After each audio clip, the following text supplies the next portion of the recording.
Hello बच्चों, स्वागत है आपका हमारे यूट्यूब चैनल गुरुकुल हिंदी साहित्य में। बच्चों, आज हम आप लोगों को छायावाद के आधार स्तंभ निराला जी, सूर्यकांत त्रिपाठी निराला जी की कविता उत्साह आपको पढ़ाने जा रहे हैं। उत्साह का क्या अर्थ है बच्चों? उत्साह का अर्थ है किसी भी चीज़ को पाने की असीम लालसा। किसी भी चीज़ को पाने की असीम लालसा उत्साह का यही अर्थ है। हमारे कवि ने उत्साह किस लिए जताया है? उन्होंने बादलों को गरजने का आह्वान किया है। बादलों को गरजने का आह्वान किया है क्योंकि हमारे कवि संसार की दीन दशा को देखकर, संसार की भयंकर गर्मी को देखकर और व्याकुल प्राणियों को शीतलता प्रदान करने के लिए, व्याकुल प्राणियों को तृप्त करने के लिए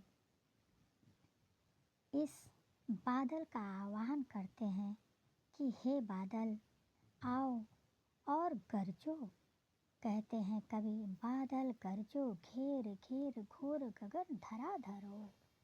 हे धराधर, हे धरा को धारण करने वाले, हे जल के पुंज, हे जल के खजाने बादल, आओ और गरजो, खूब घेरो।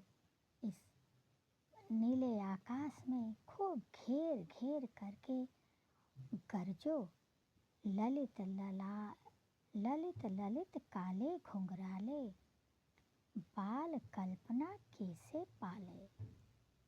हे मेरे बादलों, तुम्हें देखकर ऐसा लगता है कि तुमने छोटे बच्चे के घुंघराले बालों की तरह आकाश में आकर छाओगे और वर्षा करोगे। तुम्हें देखकर ऐसा लगता है जब तुम आकाश में छा जाते हो, गरजते हो और आकाश में छाते हो तो ऐसा लगता है कि जैसे छोटे बच्चों का बाल, काले बाल, उनके सिर में काले बाल, घुंघराले काले बाल अच्छे लगते हैं, उसी तरह तुम अत्यंत ही सुंदर लगते हो।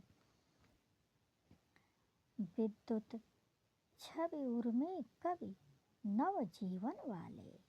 कवि कहते हैं, कवि वर्णन करते हैं कि तुमने अपने उर में, हे बादलों, तुमने अपने हृदय में बिजली को धारण कर रखा है। तुम तो इस संसार को नव जीवन देने वाले हो। तुम्हारे बरसने से ही संसार में शीतलता आती है और पूरा संसार अत्यंत ही प्रसन्नचित्त हो जाता है। वज्र छिपा नूतन कविता फिर भर दो।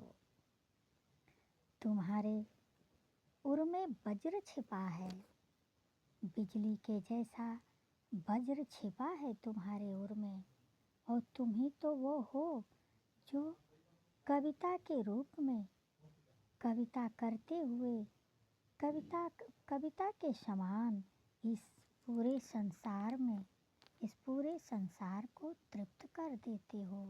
हे बादल गरजो। बिकल बिकल उन्मन थे उन्मन, विश्व के निदाघ के सकल जन। इस गर्मी की भयंकरता को देखकर, इस भयंकर भीषण, अत्यंत भीषण गर्मी को देखकर और संसार की विकलता को देखकर मैं भी अत्यंत विकल हूँ।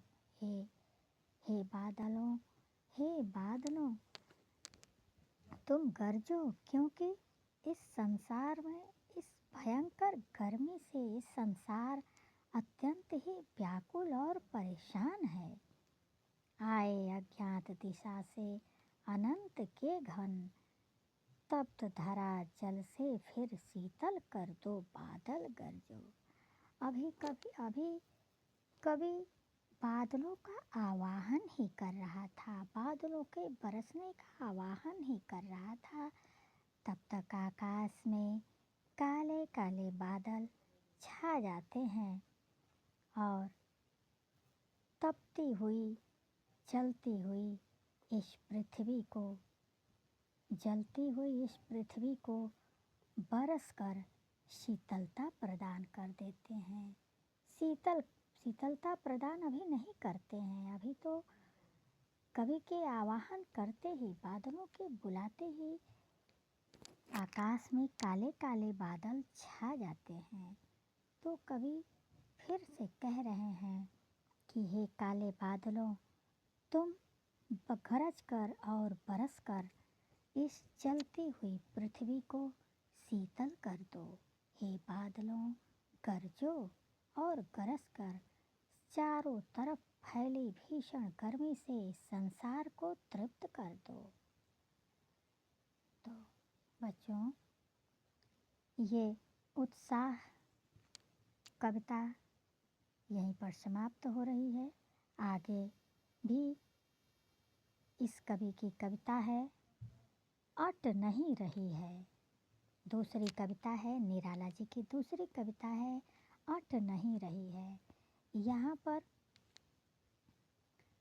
फाल्गुन